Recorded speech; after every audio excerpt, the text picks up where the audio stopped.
You should tell him, what is he doing? Tell Bernie to come here. Oh, I'm sorry, Chris. You had 4 votes, there were 4 more votes on election day. Those were that envelope? Yeah. Yeah. Yeah, those are the envelopes, so, you went from 17,404 to 17,408, Yeah. okay? Then let's go to first one. Town of Yemassee. I don't think there were any changes in Can you that. explain anything, Window? Yeah, I just did, Okay, let me get my sheet out there. here's an old one, Okay. Chris, Yes, ma'am. I have another, I need one with money on it. for some wine. Okay, my name on it. That's all right. Here's the new one. I'll just, Okay. Roll. that's all right. You already did the first page. Okay, you did the Election first day, yeah, so go ahead. You are counting this one there too? Yeah, which one? Okay, I okay. know. So, No, the 44 and 17? yeah, the 40. No, Yeah. so, Okay, so on that first one, on the election day, we just had to add 4. We had to add 4 emergency ballots for the Seabrook 2 precinct. There were emergency ballots. So that number will jump up to 17,408 on your sheet. And then, of course, we added 17 of the 44 of the provisionals and 17 of the fail-safe provisional ballots that were counted today. So if you go to town of mayor, there is no changes in the mayor race for Yemassee, no changes in the town council for Yemassee, so you should have the same total number in that one. So the first change is actually in. Vernon, Mhm. you may want to clarify, this is just Beaufort County only for those 2. What's that? Mayor You meant Yemassee. Yemassee. Yeah. Oh, that's- yes, the Beaufort those are- County. Oh, yeah. The Beaufort County residents. Yeah, the Beaufort County residents, I'm sorry. Yemassee, Just the yeah. Beaufort County resident side for the town of Yemassee. Okay. For both mayor and the 2 town council seats. So no changes were on the Beaufort County side for those. If we go to, the next one will be, the next contest will be the town council, town of Port Royal. We had, on election night was, the first totals was 1340 for the total ballots cast. So, we had 2 provisional ballots that were counted on, that got counted for that one, so that total went to 1342. Okay, that's the only change. In the town council, town of Bluffton, the 2 seats to fill, we had a total of 22 ballots that were added and 7 of the fail-safe provisional. So before that, on election night, was 4,845. And now, if you add those 2, which would be 29, it will add up to 4,874 now as the unofficial total. Okay. And we go to our the very first question for the 1% local option sales tax. All right, we had 4 on election day. Before that was the total was actually 17,254. Those 4 emergency ballots from Well Branch Seabrook 2 got added in, so now it'll be 17,258 for the election day column. Okay. And then we had our grand total at that time for the election night was 20,558. And so if you look in the provisional and the fail-safe provisional, there was 44 ballots cast and 17 ballots cast today for fail-safe provisional. So that would, and of course you add those 4, so that should bring that total to, what was that total, Ms. Wendell, was it 60? Let's see. 2651? Yeah, it'll be 20,623. Okay, and it's the same. Oh, okay. Okay. Everybody okay? Yeah, I got it now. Yes, ma'am. And then, okay, on the second question, the retain or change form of government is pretty much the same ballots that were cast. 4 for the election day, which was at the time, it was 17,275. So you had 4 on that one, it would be 17,279. And then, of course, the provisional and fail-safe, again, were 44 ballots in the provisional side cast today and 17 in the fail-safe provisional, which were, your previous total was 20,586. Now it's 20,651 unofficially right now. Okay, which will bring your grand total for total number of ballots cast will be 20,818 for Beaufort County, with 98 precincts reporting, because we have our 95 precincts plus our virtuals. Now on, and correct me if I'm wrong, but on election day, between the two referendum questions, the difference is because some people didn't even vote for it. They call them Undervotes. undervotes. Some people will make selections that they choose. So it is, especially in the vote for up to 2 options, some people might just choose one name, or they might not choose one or the other. Yeah. So that's why you might see some staggering numbers in those columns. Any questions, anything? Anybody have any? No. Okay. Motion. So the percentage that showed up on election day totally, Yes, ma'am. That percentage at the election day, it was 14.20% on election night, Yeah. and now it went up to 14.24% okay. turnout overall for unofficially for the general election now, as of today. Out of 98%, Out of 98 precincts. yes, ma'am. All right, do we have any more questions? Well- Okay. Go ahead, Bernie. Now that number is based upon the 95 precincts because we have registered voters. So really, the 98 is really the virtuals because they have no registered voters in those ones, but it's the actual physical precincts in 95 that get counted also. So that's where that percentage comes from, because we put registration totals in each of the precincts as far as how many registered voters are in each precinct that's eligible for each election, for each precinct for that election. If that makes sense, Ms. Dorn. You saying there are 95 precincts? 95 precincts, physical precincts And then that, 3 virtual ones. and yes, ma'am. Thank you. So the 95 actually have where the voters are actually counted for. Okay. All righty. So that makes this official. I mean, as soon as we approve. Did you have another question, Mr. Clifford? No? Okay, so after the 20,818 votes were cast, for the town of Yemassee, our results are due to just the Beaufort County results. Colin Moore with 5 votes and 62% would be the mayor of Yemassee. Once it has to be added to the rest of the votes for the town of Yemassee. And then the city council of town of Yemassee, there's actually one person won in our county, and that's David Paul Murray, and 2 of them tied with 23.8%, and that's Stacy Pinkney and Trina Ellis. Town council, town of Port Royal with, Madam Chairman, real Yes. quick. This also in the town of Yemassee, I did contact, we got contacted by the Hampton County. So they had 3 total write-ins in the mayor position. Wow. There was 2 that was on the actual ballot marking device on election day. There was 1 that was an absentee by mail, and all 3 write-ins we gave them the name, which was Daniel Anderson.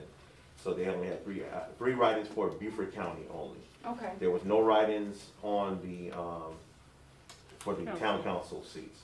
So Okay. they are aware of those because they did ask for those write-ins. okay. Okay, and then town council, town of Port Royal with 400, the 2 that won that election are Mary Beth Gray Hayward with 35.1% of the vote, and Daryl Owens with 465 votes, so 34.65% of the vote. Town council, town of Bluffton, Larry Toomer with 2,122 votes, which is 43.54% of the vote, and Fred Hamilton Jr. with 1,611 votes, 33.5% of the vote. On to the referendum questions. The 1% local option sales tax. Opposed to the question was 14,952. Those in favor of the question was 5,671. So that did not pass. And then the second question, retain for change form of government, 4,188 were in favor and 16,463 were not in favor. So that one did not pass either. Do I have a motion to certify the results of the I November move that we 2nd? certify the election results. Second. Beverly and Mr. Clifford second. All in favor? Aye. All opposed? Okay, so the election is certified. Do I have a motion to adjourn the canvas hearing? And I so move. Should we go run it? I will run So that's the official report. Oh, I'll give you sorry. the official report. We already They're signed, we already jumping signed. right in. Is that good? Yeah. They signed everything, Chris, already? They Listen, signed everything? Madam Chair, Yes, ma'am. I'm gonna have to, leave a little early today, Mhm. so if my committee report could. Yeah, like I said, we're gonna go really, we're gonna jump right into the board meeting. So, Thank you. For those of y'all who weren't aware, come out, Ms. Marie had to leave, it was a family emergency. So, so Wendell's gonna be doing, yeah, she did not officially have a report, but I know there were some things that she wanted y'all to be aware of in reference to the election coming up in the future. All right, good. okay. So the time is 12:54, and I will call this board meeting of the Board of Voter Registration and Elections to order. Please rise for the Pledge of Allegiance. I pledge allegiance to the flag of the United States of America and to the republic for which it stands, one nation, under God, indivisible, with liberty and justice for all. All right. So the first thing is, do you have any public comments? There's no public present, so I'm assuming no. So we need to, I move that we accept the September 29th minutes as written. well, there's some changes that need to be made on that. Well, So- I gotta get going, so. Yeah. We still have to make the corrections to approve them. So they were, one of them is on page 2 under committee reports. It was just a typo, it said not, it should say no. On page 2 under new business, instead of Mrs. Felix cannot be commissioner and secretary, it should be chairman, not commissioner. The fire station 892, that's what they used to, that's the number that it used to be designated for the new Seabrook 3 precinct. It has since changed to 82. And then page 4, under in-person absentee bluffing, should be 61B. So do I have a motion to approve the minutes with those changes? I so move, Okay, with corrections. Caroline, all in favor? Aye.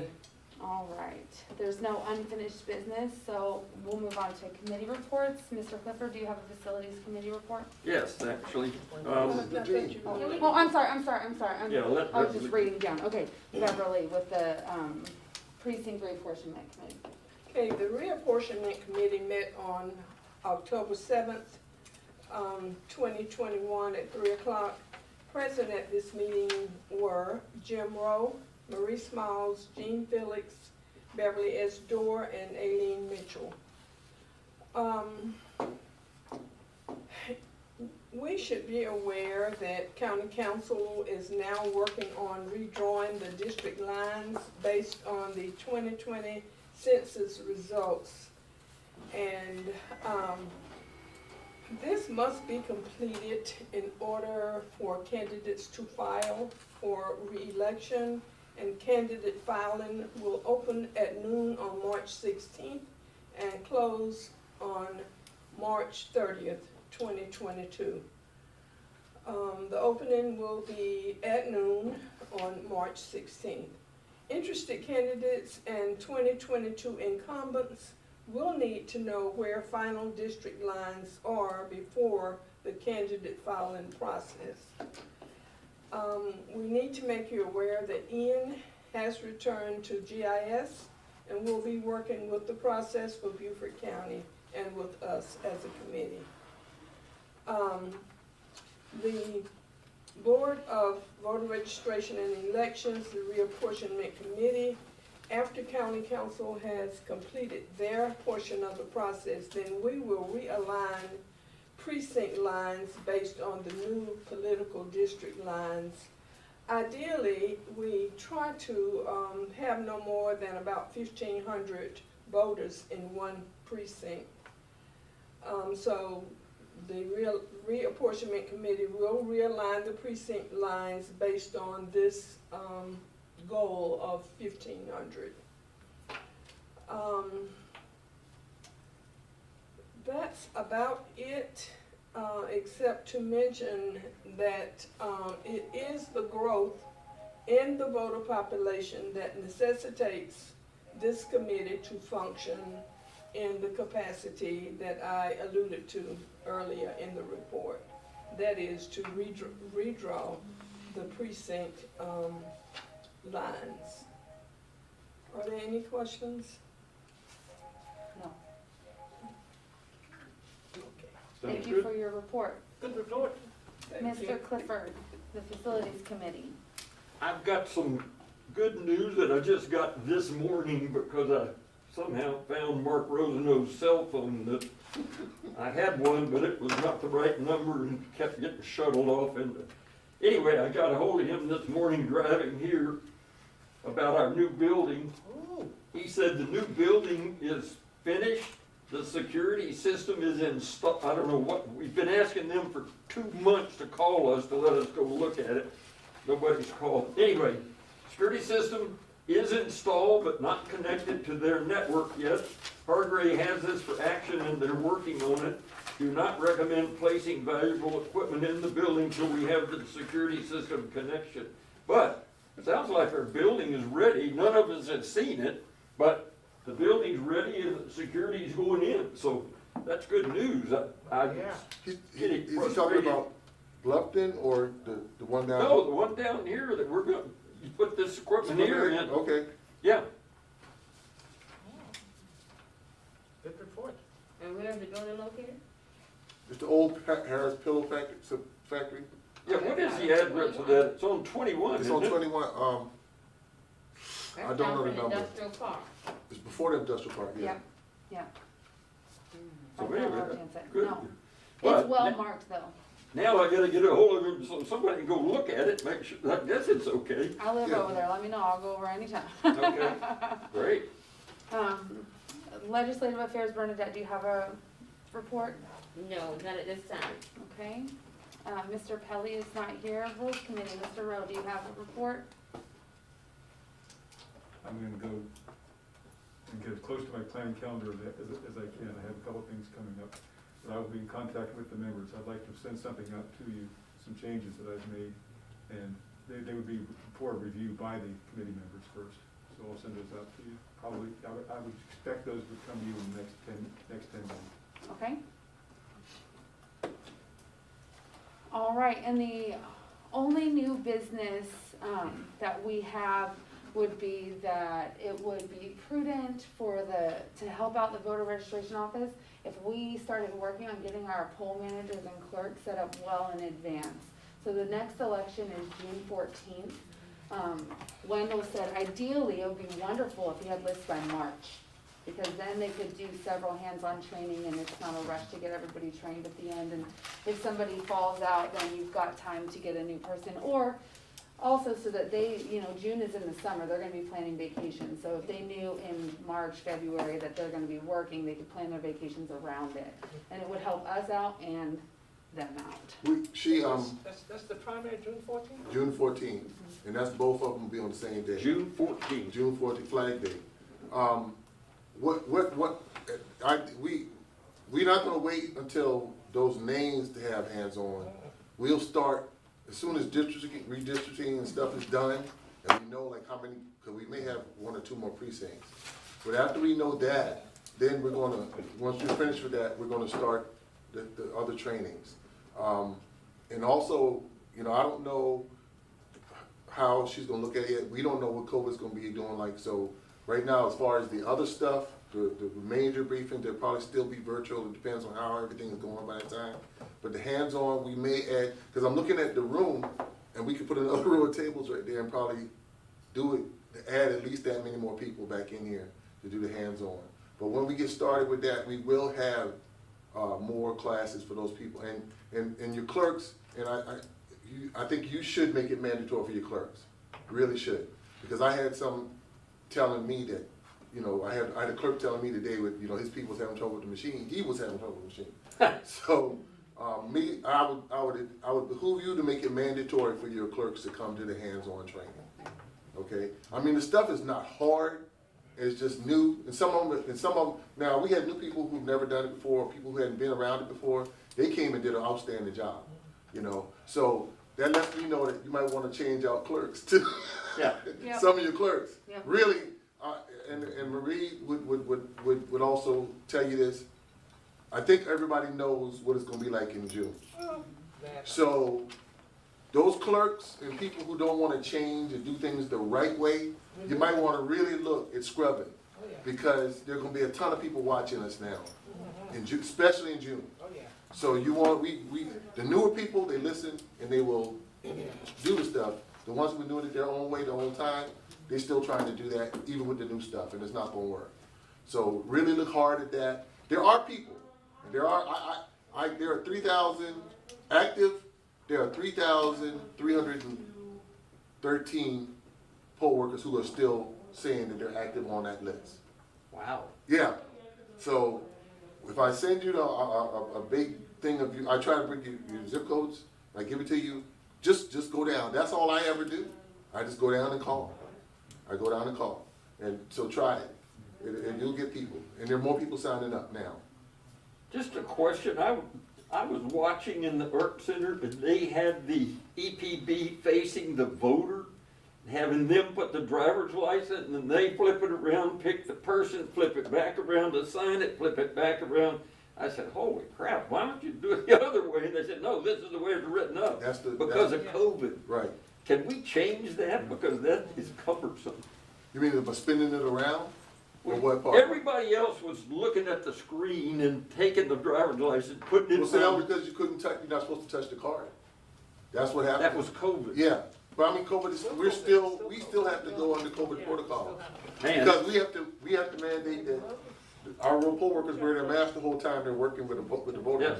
Yeah. It's, Until they tell the state says, okay, y'all can do away with that, we can't change that. That's the only, Yeah. it's on the side, and yeah, it's supposed to spin around. We're not supposed to make any contact with it. Really don't, you really don't make any contact with anything of them at all, technically. yeah, Even the ballot card, you give it to them and then they go, we don't touch the ballot card again, so. supposed to. I had a clerk that asked about an assistant clerk to work with the clerk. Is there a possibility for that to be? That, like I was already telling you, and she has, because she wants to, that has already been in place, y'all had already advocated that.